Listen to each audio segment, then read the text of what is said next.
Olá, tudo bem? No vídeo de hoje eu queria discutir uma coisa a respeito de dois comentários de usuários aqui do canal, o Fabrício Bonfim e o Igor Montini. Obrigado pela contribuição de vocês.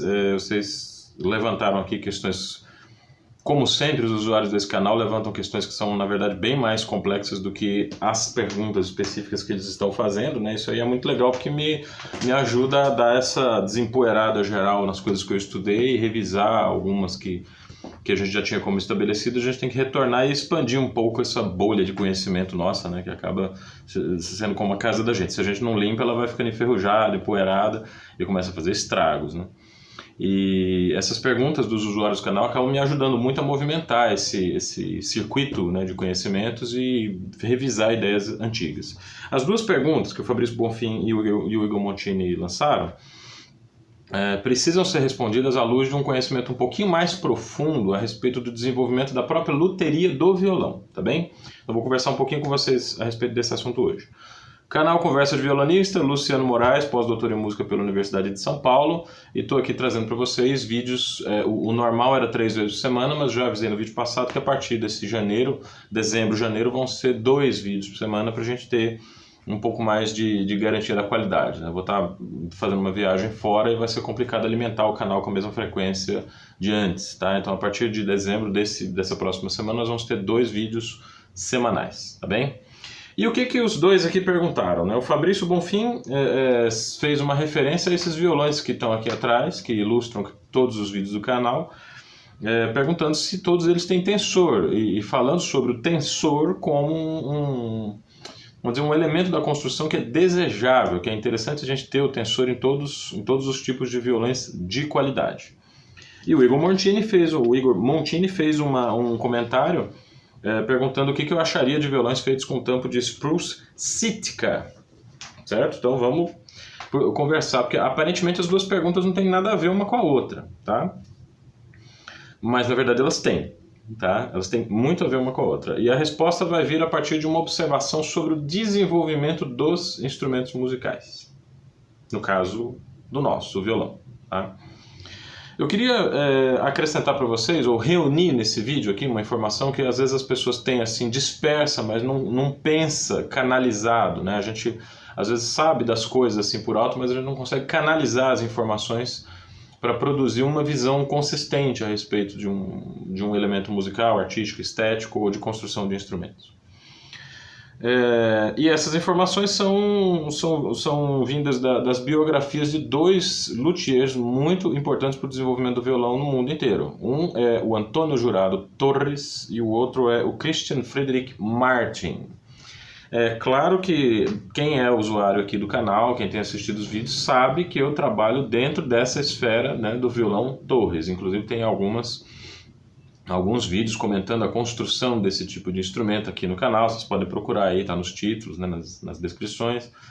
E é a minha especialidade. Toda a minha técnica, a forma como eu lixo as unhas, a forma como eu penso a postura do violão, a forma como eu penso a própria ideia do que é música, vamos dizer assim, é completada de uma maneira eficiente com essa proposta de luteria específica que foi desenvolvida pelo Antônio Jurado Torres. O Torres viveu na Espanha praticamente toda a sua vida, entre 1817 e 1892.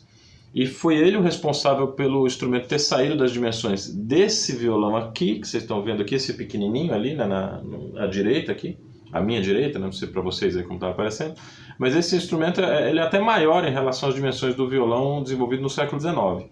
E o Torres transformou essa planta na planta dos outros violões aqui que vocês estão vendo, quer dizer, ele deu dimensões um pouquinho mais avantajadas em relação ao instrumento e determinou de maneira quase que científica, né, que essa construção específica de violões, ela funciona bem quando tem as barras do tampo, as barras que ficam atrás do tampo, na parte interna do tampo, em forma de leque, né, quer dizer, eles colocam em forma radial em relação à boca do instrumento. Tá? Essas duas contribuições que Torres deu, tem uma terceira ainda que foi dele ter mostrado que o principal elemento de produção do som desse violão clássico espanhol, né, da guitarra espanhola, é a tampa, e a lateral e o fundo não tem assim tantas não tem uma importância tão grande na constituição não é que não tem uma importância grande, mas ela pode ser feita de materiais muito diversificados. Você pode ter bons violões clássicos feitos com cipreste, com maple, com embuia, com pau-ferro, com orelha de onça e com o nosso preferido do coração, que é o jacarandá brasileiro, devido à cor, né? O instrumento acabou ficando popularizado, né, como um instrumento que os usuários preferem o jacarandá brasileiro por causa do colorido dele, que é aquela madeira mais escura, né, lateral mais escura. E o Martin, como é que é a história do Martin? O Christian Frederick Martin, ele veio de uma escola completamente diferente, tanto de construção quanto de concepção musical. Enquanto que o Antônio Torres herdou os violões de Fernando Sor, ou seja, dos luthiers que trabalharam com o Fernando Sor, né? Seria basicamente a escola italiana, né, de construção, e a escola francesa, Lacote, Fabricatore, instrumentos assim, né, que vigoraram na geração anterior de Antônio Torres. O Martin, o Christian Frederick Martin, ele herdou os princípios de construção de uma outra forma de pensar, um instrumento que a gente chama de violão vienense. Tá? O que é esse violão vienense? A gente não pode entrar em muitos detalhes em relação ao que é esse instrumento, mas via de regra seria um violão um pouco mais sonoro, mais brilhante, de dimensões maiores. Era um instrumento utilizado por Mauro Giuliani, né? E se a gente comparar a música de Fernando Sor com a música do Mauro Giuliani, a gente encontra o Giuliani como um virtuoso mais apelativo, um cara que tem uma preocupação em desenvolver a técnica no sentido de um rendimento sonoro muito grande no instrumento. Ele buscava soluções de dedilhados, de arpejo, de escalas combinadas com ligados. Vocês ouvem as peças do Mauro Giuliani, a Sonata Heroica, a Grande Aberture, a própria Variações sobre a Flauta Mágica de Mauro Giuliani, né? Tente escutar isso, Variações sobre a Flauta Mágica de Mozart, de Mauro Giuliani, e compare com as Variações sobre a Flauta Mágica de Mozart, de Fernando Sor. Vocês vão ver claramente ali que existe uma diferença muito grande em relação ao tratamento da própria linguagem musical, tá? E o violão vienense era esse instrumento, né, que tem detalhes aí de construção, que eu não vou poder entrar em muitos pormenores aqui, mas era um instrumento que era a referência principal do Martin. Tá? O Christian Frederick Martin nasceu em 1796, olha a data, ele é pelo menos aí 23 anos mais velho do que o Antônio Torres, e morreu em 1873, com 77 anos de idade. O Martin não tem uma carreira ligada ao ambiente em que ele nasceu, como foi o caso do Torres. O Martin pegou as ideias principais do violão vienense e migrou para os Estados Unidos em 1833, no ano do nascimento de Brahms. Nos Estados Unidos ele se firmou como um construtor de violões, ele teve alguns perrengues financeiros, teve alguma dificuldade de se estabelecer comercialmente por ali, mas é interessante a gente perceber assim, que nesse hemisfério que ele estava morando, havia uma solução interessante para o problema das cordas de tripa, que não aparecia nos instrumentos europeus. Em ambientes muito frios, em ambientes que têm temperaturas mais baixas, né, acontecem duas coisas interessantes. Tanto é um ambiente mais propício para crescer abetos, né, o pinho, é uma árvore de clima frio, quanto as cordas não sofrem muito, as cordas de tripa animal não sofrem tanto, elas duram mais tempo, elas permanecem sem soltar os fiapos com mais tempo, enfim, são cordas feitas para viver na geladeira, né, vamos dizer assim. A corda de tripa, por ser uma corda de animal, é até interessante fazer essa comparação esdrúxula, né, mas é uma corda que funciona muito bem em ambientes frios. Em ambientes mais quentes, a corda de tripa simplesmente não aguenta. É por isso que gente aqui da América do Sul, como o Dilermando Reis, como o Agustín Barrios e outros violonistas usavam cordas de quê? De quê? Vamos ver se os usuários estão informados a respeito do material das cordas dos violões em clima quente. Antes de 1944, a corda de aço. A corda de nylon foi inventada praticamente no fim da Segunda Guerra Mundial. E ela resolveu muitos problemas de durabilidade que acometiam as cordas de tripa. Por que eu fiz esse desvio na narração histórica? Porque o nosso querido Christian Frederick Martin vai elaborar um violão feito para cordas de aço. E aí nós temos o surgimento de um instrumento que eu acho maravilhoso, que se eu tivesse uma outra vida, com certeza me dedicaria a ele, o violão folk. Tá? O violão folk é um instrumento que tem uma caixa de ressonância muito maior, porque ele precisa buscar mais os graves devido ao brilho da corda de aço. E ele tem uma estrutura interna também muito reforçada. Ele tem um timbre completamente diferente, um som totalmente, eu acho que é incomparável em relação ao violão clássico. Incomparável no sentido lato, tá, gente? Não é que um é melhor do que o outro, não. É que assim, a forma de usar um é o contrário da forma de usar o outro. Se vocês forem pensar na construção dos instrumentos, também é a mesma coisa. O violão de corda de nylon, na construção espanhola, o luthier sempre precisa buscar os sons mais graves, que você deixa ele fica muito agudo, muito esganiçado. E o violão folk é o contrário, ele já tem os graves e o luthier precisa buscar os agudos na construção. Tá? Quem me disse isso foi um dos poucos luthiers brasileiros que trabalham com a construção dos dois violões, o Carlos Novaes. Eu deixei no Instagram um registro breve aí de uma visita que eu fiz a ele para fazer um reparo no meu Abreu. Vocês percebem que o Carlos Novaes é um luthier tão competente em uma construção quanto na outra. Ele pode reformar violões clássicos, mas ele pode também construir violões folk. E qual é a madeira utilizada no tampo dos violões folk? Justamente o Spruce Sitka, que é essa madeira que o Igor Montini pediu para eu comentar. Ora, o que a gente pode deduzir a partir dessas observações, tá? Acho que eu terminei aqui só para finalizar um pouco a biografia do Martin. A partir de 1850, o Martin passa o negócio para o filho dele, que transforma a loja, vamos dizer assim, de instrumentos musicais do pai em uma grande companhia, produtora de instrumentos musicais de todos os tipos. A Martin existe até hoje e alguns dos melhores violões folk são produzidos por essa companhia. Curiosamente, a Martin não tem chamado muita atenção de violonistas clássicos. O pessoal da escola clássica, das cordas de nylon, ainda preferem os violões de construção tradicional Torres Hauser. Tá? Interessante, inclusive, que a construção Hauser ela parte também do violão alemão, parte do violão vienense. Mas ele segue um outro caminho completamente diferente a partir do encontro que o Hauser teve com Miguel Leobé, que tocava no violão Torres. Escolhas artísticas que criam essa diversidade maravilhosa que a gente tem à nossa disposição. Tá? Mas vamos voltar à questão da construção.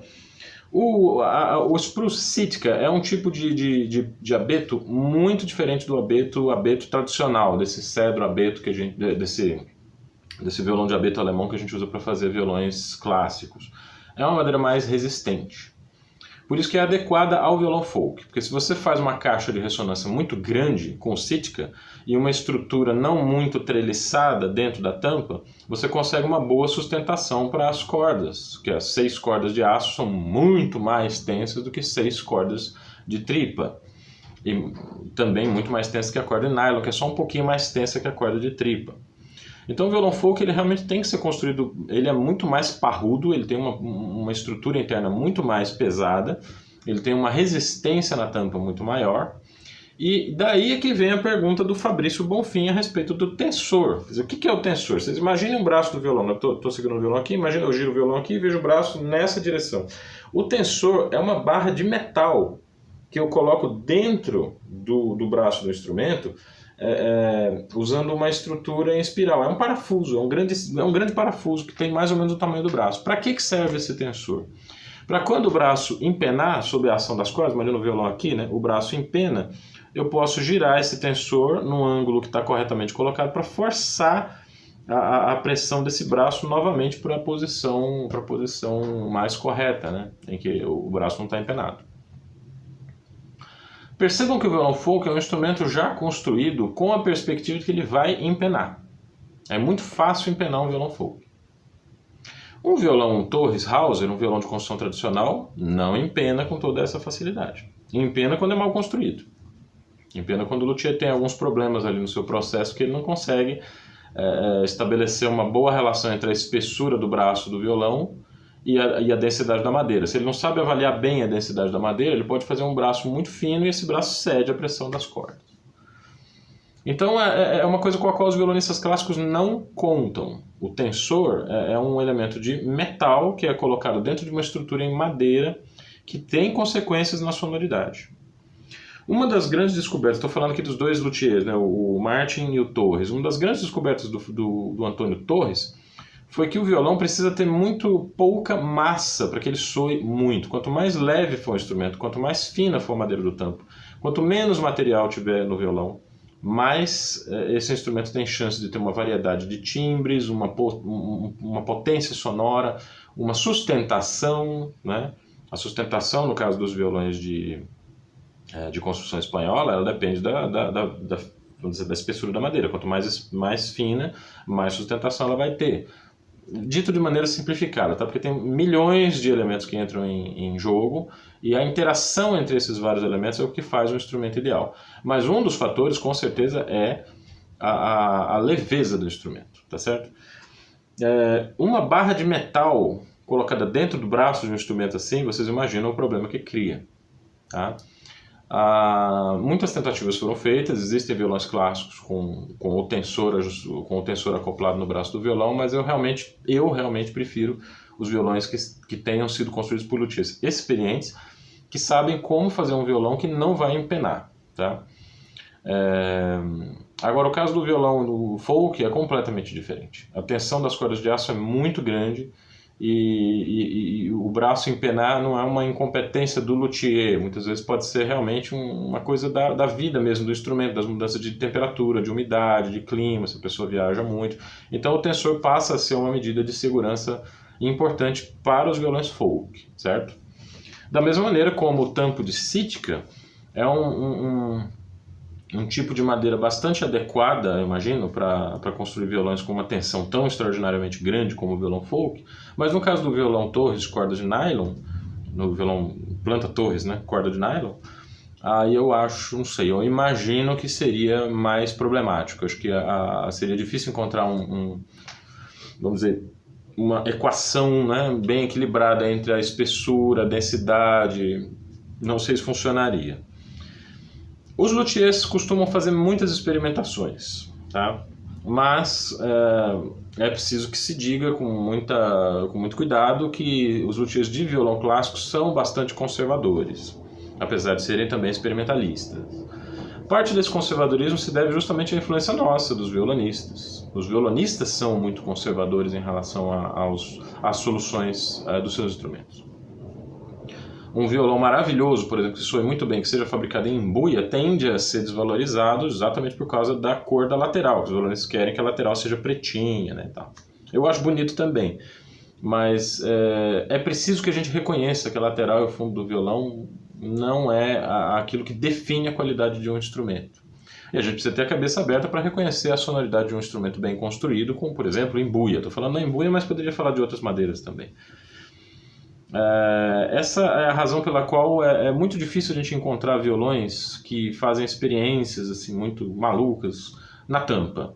Eu tenho curiosidade com duas madeiras específicas. O marupá, que é uma madeira que foi utilizada pelo Calixto, que é um luthier de violas e violinos. Não sei se foi utilizada por algum luthier de violão para fazer tampos. E justamente o Spruce Sitka. Gostaria de ver um violão feito com Sitka, embora eu tenha aí essas minhas elucubrações que se um luthier chegasse para mim e dissesse você quer que eu faça um violão para você de Sitka ou de Marupá? Eu preferiria o de Marupá, porque eu acho que a Sitka é um pouco mais arriscada. Eu toquei no violão uma vez com um tampo de sequoia, que era uma coisa absurda, assim, maravilhosa, era um instrumento bem interessante. Tinha um som intermediário entre o som do violão de abeto e o som do violão de cedro, era uma coisa bem curiosa, bem marcante, assim, conhecer esse instrumento. Infelizmente, o dono desse violão vendeu antes que eu pudesse olhar esse instrumento, antes que eu pudesse mesmo juntar uma grana para comprar esse violão. Enfim, uma parte do nosso problema é justamente que a gente não tem dinheiro para comprar todos os violões que a gente gostaria. Bom, eu espero que esse vídeo tenha dado algum norte aí para vocês pensarem, tá? É isso aí mesmo, viu, gente? Eu gosto das perguntas que os usuários fazem no canal por causa disso, porque elas forçam a gente a buscar respostas muito fundo na raiz da história. Não é tão simples assim responder por que o violão de corda de nylon clássico não tem tensor e por que o violonista prefere que não tenha o tensor, né?